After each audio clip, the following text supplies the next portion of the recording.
saying traffic light need any apart from Principal Junction there na ebebu ye na ebisuga ho no ni nyina ye ejuma baby akaka se no bebu no hwe ho no yes okay enu pe ena nya ejuma ba ni nyina ye ejuma na ewo mu aya na hu se traffic light na two light nti se ye doom light na ya ejum but ye so pe na ba na sometimes the parents ni follow so aya intimi otreti but so far yeah chain dada fantastic it's way there na say this year a driver for any passenger for amoti sa kwan no so kesi makuma atom yem grace yakuma atoye yem pa yakuma de atoye yem mpa ibo ne mu modern bonti yakuma atoye yem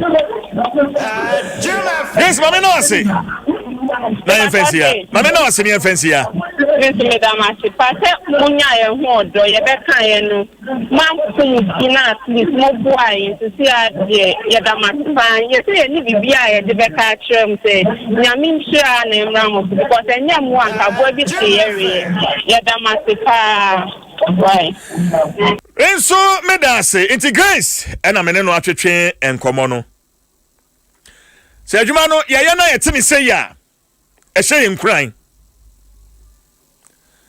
se ye na results no ba say ya ehye nkran enti update a free awosh the kopim ablekuma kev ene edi abrawo no ene maka say ye update ne sa na fei ye de akoyanim ye free anyawosh ene edi ensako kan Denche Sase MA Primary School. School dino ehu video de ye yama obi ehunu se na school dino etie. Ene ho mpanifo kasai. Na mame nko bisa. Se aso ye gu ahubwo so wa hai.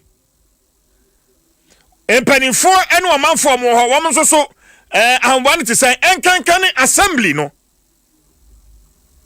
ahomba ben ena omo so wo mo ye ma me na kwa me ade a otoso miensa oye denche sase hene mene no entwetwe enkomo na no adan ma otime kan me akwa ba e wa so me jo so edise ahode wo ho de e wa so nyame adom ahode wo pa na efimra me no otwetwe enkomo any mpanifo nkaye bi in fact assemblyman so any twetwe nkomo any contractor so twetwe nkomo any teacher fo bi omo tsande school ho any other opinion leaders enso so atwetwe nkomo emre kakra begum ye ka say anamon ben na assembly no wo mu atuo efa school dan no ho nana yo mi abema dedi ka me fa kunya we so me ki adoma fa me ki so ni ya no kre mutu hwana modi hujuma bebe na nse na MC onabo azekewua ene ne mpanyu fo bai na omone na nanom besia na omone di nkomo bebe mo omo kire se omo de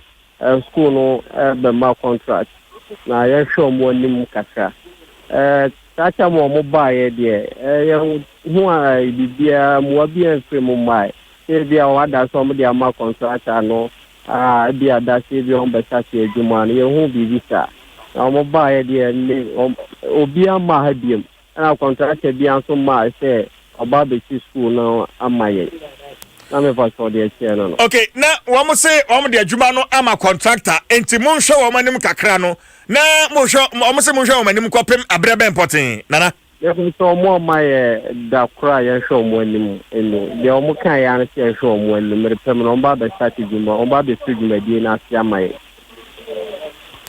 na contract no wo mo de ma contractor dada no a o share dan no ase ana so contractor foforo mbese me hu yo me so de on say contractor foforo de o mo kan ya na say de on former MC ele ankuma de ne saka di meji na o sha ase ne de nya de on be po aso jinti yampe baby a mo so be sa che o mo de ama ya pe baby entina say school nine no aka nwuram nia e sha ase a eya duru be lentil level no aka nwuram no eno e be ka ho na o ma kwasha foforo ase sa na community never so sanity Well, and Tiaga say, when a new site. No, but so see a new site. I want to see a training session, a contract and a bus of the Fig Medina. Yeah, but quite maybe I say I have seen a barber school down. See a new site, no, but I can't say. When you form MC name and pay you on call for the batter, contractor, and maybe or maybe the Medina money to a barber started the Medina. Am I? You see, I'm not here training. Well, new site and assassin on the cashier, a saying, now why not this assassin at the mine? Oh, the cashier, dear, maybe many boy by 30 acres. By 30 acres. Never try. I may be assassin, and my. Well, we're here and our assassin, say, I'm fancy school dino. Never try. Nana Mishra. Okay. Yamishra. Now, make an update. Because yeah gu ahomboabi so ha yeah hwe say en company fo so e wo ho no wo mo so e ya ahomboabi a entina na pay na ho akohia se me no ebekasa enti se na we de kaka no wo man shepotin se mo hwe anim kwapem sabre ana sabre never try. Okay nana mama na wase never try me that. But Nanai, and Korana go school January ya. Nana, it's in November, Busumia, Yanfa, Sokra, Morfem. Na Kabeye, Busumi Beye, Mienu, Namofreya go school. And she said, I'm going to go a so. Nana. Oh, me never paying for an mind for a class in she say, yeah, and it's a biny beer squad. And another kwame am so me and some men and tell you yeah the other man kwalana aku school mu ho omo tu omo na so na tu omo na so wachina ya o nya kunya na wo be hwe dan na aye hu bebre isi akra keni ade na say ensuo to toy ensuo atem bebre be ka say pipe bi kra na obi bi aso ho ensuo tema dan na dia ye no se me makra bi kwotena ho na say dan no to rentin bi sisi ya na minya na ho grow so sa ti se o mu bi school na me na do kwa me dia kwara na o be tena fie ko ti se aban na dia so bobo for ma o be se djumadi na sia mai ewi ansa na mama kwara na ko school Nana ebeka sa ichi eba so mate Nana de kwame a to so miensa eye de nchesa ase hene ana me no atwetwe enkomo no eti na de se ni atosu mienu a de ensa kokae no update eno no na ahai na mejina na matoto asre yegusu ya pemwa sebi amu ya dwuma ekuo ana mu yekuo bi na mbetimi aboayen in fact adanse hu ne ma bia ye beje se unni niema no so na person ye ni sika eno so ye beje esanse esi etimi hwe ma by January ankran be bia school no na anya ye kura no adwuma no ahyase a ye hwe animu se ebewie animanim a na ankran no matimi akomu utie se na nana adekwa me woka ya nese wama ya omadwene se mo fra no bia school a wama mo fra no enkotra classroom ho because of course dangerous o se na school dan no aya obia ni hono ma sabi na adwene mu da ho abeka se ne bankwanko tra sa dan nim obia ni ho eti ye hia moa no yesremo se bia number no a ubetimi de kakra fa so no wura fia 0556 614 196 0556 614 196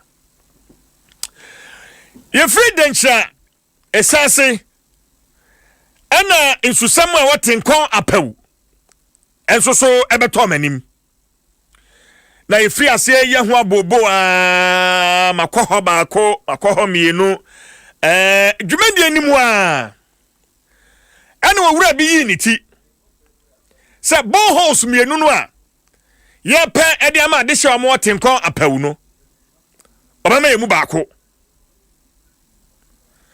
enti menene ko hyiae ene ne twetwe nkomo ya twetwe mabon odwumadi yi so pen and he has really shown commitment wa kire pa sa adwuma no obeso wo ye obeso oboa ma de hye omo ho no wo munya nsupanom esan se insua no omo nom no ada me de operations manager call ho wo hwe nsuo ni sa na ne ho adwiri no uko hwe nsuo sabi nsuo e de ma wo se fa hohoro ka tai ho kra ahwe an fa hohoro ena de hye no omo nom no ho enti adidi mu na fa se ye pa adwuma ekuo bi na ye de adwuma ni nyina hye wo mo nsa borehole drilling company ni ade adwuma no ye de hye wo mo nsa ti ye de etri fa mu no a na ekonya Global Waters Ghana Limited yokonya awomo ena yebisa awomo prices adwuma no ati sen emre dodo sen no womo de bewi adwuma no ene ade sikasem ne ade nyina no ye ne omo ka ne nyina na ora Daniel Raj eye pania ono oda Global Waters Ghana Limited ano babeka mensa wo ahoma no so ma mene no entwetwe nkomo tia na fe yenko anim Mr. Raj, good morning. Yeah, good morning, sir. Mitimi was out tree ya. Your tree is not that good. Yes, my tree is not that good, but I can speak a little. Okay, so then you do well to mix it up. What the best friend bro for ni tree no and you na etimi akoyanim. But first, minim say a borehole adwuma my ache. Yes. Me bi ho no mo amokwa. Mo hwe nsu a wo mo nom ansa na kran so se motu borehole no amatu. Yes. Nsu a apamfo wo mo nom. You've seen the video. Any senior nsu no wo so wo mo nom no etie. Saying, how do you find that source of drinking water of the people in Tinkon? Is that right? I think that if we get done with this borehole job for them, the community will be able to get enough water to use in that area. And so we intend to start hopefully within this week. Because of only source of Insiobia. So if we go ahead to do the borehole for them, it will be something that will help them a lot. Yeah. Okay. Bayan na dodo sen e na mbetimi adwuma no samo hyase a e na dodo sen na mbetimi de awie. Within 7 days, I say normally a drilling no akasambe for 1 day. Okay. Until after drilling, no I say mount police stand no amaumu. Okay. After 2 or 3 days, and sana ebetimi afa tank no. To poly tank no sooner air connections no. Okay. After that everything is good to go. Mbetimi start use omunsio. And then lastly, you better sample of water to lab to determine say ensure omubetimi anum straight up and ensure omubetimi use for kwajo sanfre ora Raj mame na meneno entwa enkomotwetwe no so Ora Daniel Raj CEO Global Waters Ghana Limited na meneno twetwe nkomo no womo na yede sa adwuma no a ewo apew Tinkon no yede ahye wo mo nsa a womo eba be hye ase na wo ma hye se wo manfo wo ho no mbenya ensupa anom utie ababi a line no eka te se nsuo no yetu awie kura no ense etu wie ya na womo no ma ne sa Ora Raj na mo ka se nsuo no mutu wie a anyasa mutu wie ya no mo no ma mo de nsuo no sample ye bebia ye nya ye handing over ma omo ye be fa sample of nsuo no akolab. Okay. Into lab report no beba. Seba ona ye be advice say nsuo no omo use for domestic use instead of drinking. Okay. Nti say sa lab no bra ansa because ye ntimi ntu nsuo no ma omo na ya ma omo go ahead say omo num say who the content of insuno. So and mostly with community basis when we finish say insuno samples collab then you will advise based on the lab report. Yeah. Okay. Is it likely say be a report in beba no? Because ensure way mufanye efie niema mufansi niema mufanu aduane but mamu ennom is it likely? Nusu etimi basa. Okay. You know, but what they need is ensure so omun timi num kwa at least ensure the ebeya de bebrema. Yeah. But normally in such area, no, most of drilling no aye in that area. I ensure aye kama, I ensure omunum.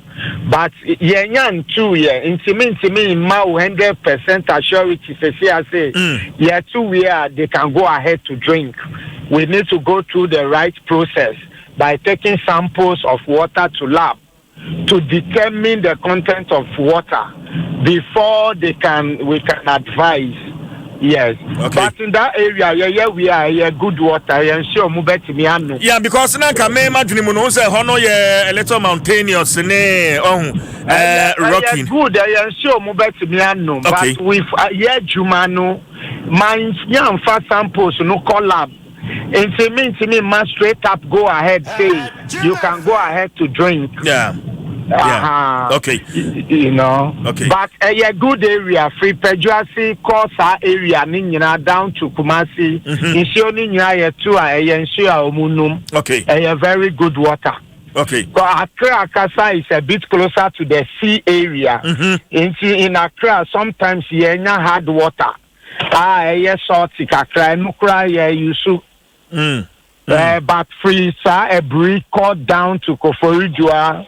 Down, all those waters are drinkable. They are good water. Okay. Utuma omo multiminum. Alright, mama no asena e fancy am gidi say mukwa kwahye adwuma ya se ya de bibia ne ebesa akasa bio until finally ye be wi adwuma ne bibia na fe lab report ne beba na fe ya ye handing over to the community. Ye de besi ha mama no ase. Thank you very much. Thank you. Alright, Daniel Orange, CEO Global Waters Ghana Limited. And I mean, no, atwetwe and common. In Tabusia, and yes, sir, and some of you begin to can near German to her. Ye dear tree. And that is why we are here. Ye dear tree. Now, I can't do Bakubia Misha anymore. Mensanya can. And you're gonna have me the Habayan home papa. Me the Habayan home papa. Baby, how no biano. Yebedi achire. Number ne de ensesan. Number no ensesan. Person ane metwetwe nkomo na enkanka ukuta Android phone a. Na bia wo frɛ na manfa. Send me voice note. O how no a wo ka ho asɛm no. Se otimi etwetwa mfoni videos na wo de ka ho a eboa pa. Na me gina we so de asrɛ sa obia wa frɛ me ne me akasa wo de o how ba kwa na me no bi de atom anim nyabotre sani ya yasa se de nkyerɛ sanse de yegu so na ye de awo shiban ya de nso akakoguo na apaw tenkon enso so de yi nyame ya adom a eno so ye de ba akosie yi ebeduru so na o how bia no yehwe na yasa no wait till Beyi W'ano ewo ho. Me number is 0206 943337. 0206 943337. Frɛ me bo number is say ya. Na we fia say so wo frɛ. Ko dey me phone lines ni kakra on. Me da say. Enti ba me phone lines ni kakra. Na me nje o man phone so adwenkyerɛ. Baby I aba bedurei. Bia na wa adwenkyerɛ bi. 0302216561 0302216562 0302216561 0302216562. Na yamwa ma o hawo nketenkete bi e o honoma yentimi enso ano medical ka. Sasa adwuma de we nyese bia de ba be se obi adwuma.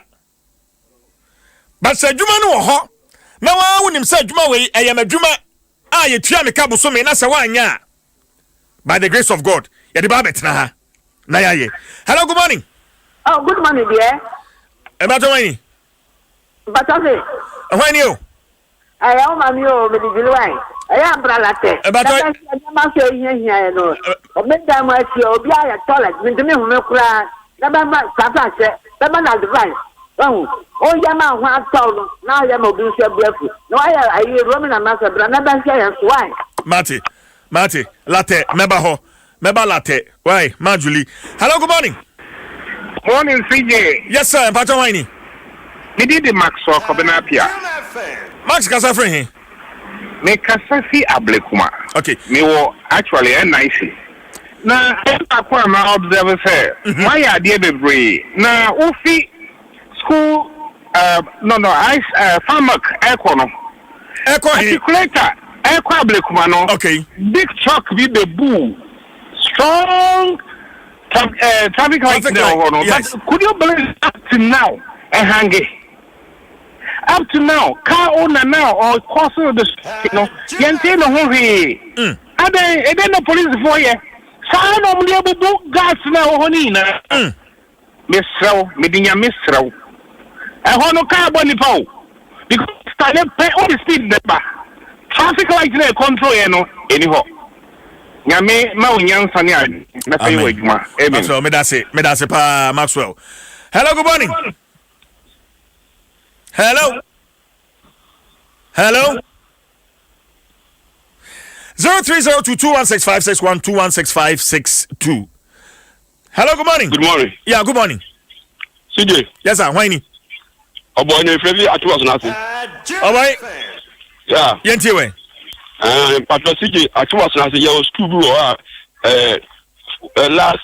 last 4 years and so with my senior high up to date about we baso no about just my class anyway I say really cry yeah school ben community day senior high ni senior high you block ni bi na down what you create pa ko kase pa you senior high ma and because you money think that kula just ba pa so na let us my wife boy school dan no esihin fa won senase krom ho esihin udu osirase na okọ oda road so okọ ni akere repair now okọ pio student so okay boy me da say media chi why me da say hello good morning.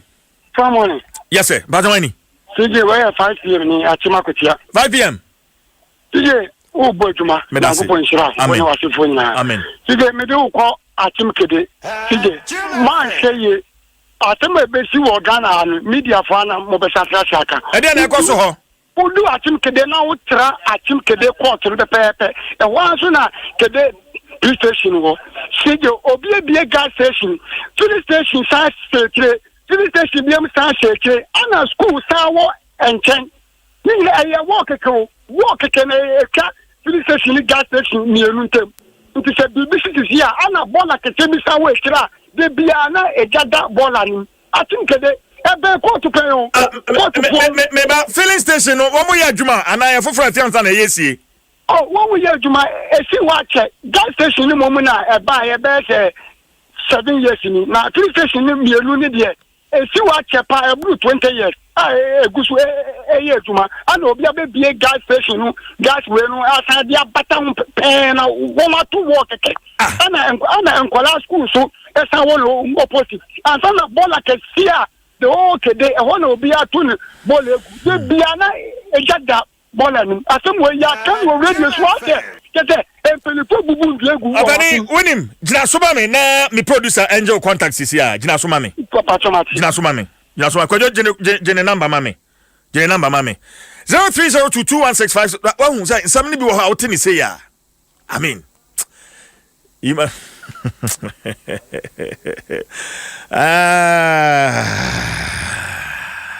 so say ablekumadie ya sisi ya Max Frey ya working traffic light for no amo ye no aka bebu eto ho no na o chido do say ni bosome do say ni eguso konkon ho sorry kwade fa makoka ho mame eguso sensen ho ye nyai driver ni no bebu ya nka hwe ankyere no wako hello good morning Mbato wani. Ndiye mtaja friend so for Anthony. So for kasa friend he. Me kasa free Mataiko. So for be me last caller yenti o. If I chow.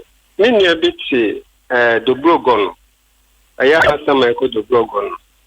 Na ekwana se pa ti best 6 months 5 months ago na me ko na chese ye twa pano so egusu kota very nice. Within this week I'm going to no 3 days they public show. Moments of show for quite a pan so for any panaye. Within 5 months when they to try to say Avreho. To me say to one among.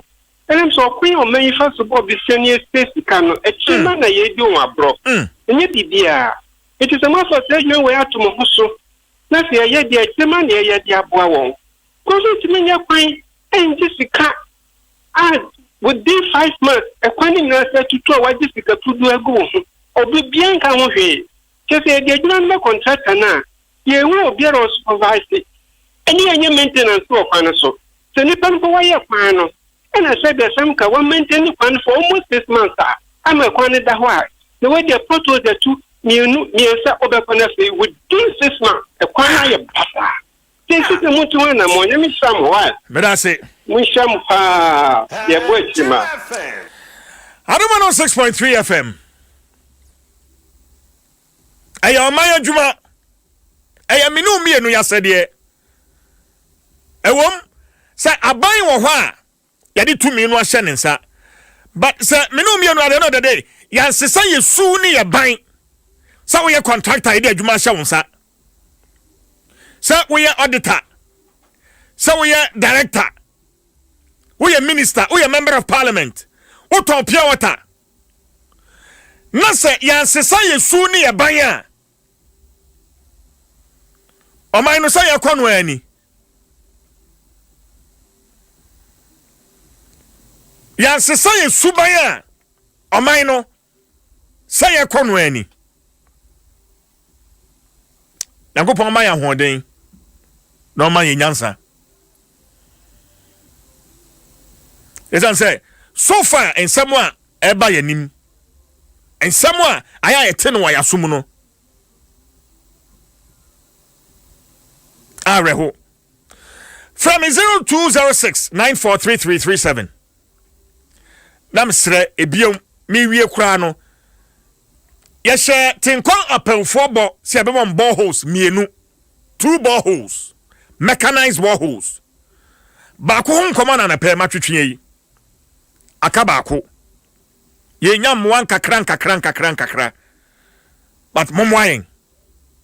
05566141996. 05566141996. Now there that should be wutwamu ha. Na wo say polytank bi na ayi ni to ho ya so we me 50 cedis ka ho me 100 cedis ka ho we me 1000 cedis ka ho ena krom hafo wo munya ensuo enome yankopon be chirawo me dey the Chief Jerry Forson yemfa sedane bio yemfa matisiel the creative life ena fe Franco Trading Enterprise phone papa efie Beyi W'ano na yenso ano Mani tami homa na fe me ba yemfa empensempensemu no yemfa emrew Shannon Sumame eno ho aseda yemfa ma Advanced Ghana Stronger Together Electromat your world of electronics and Airtel Tigo money life is simple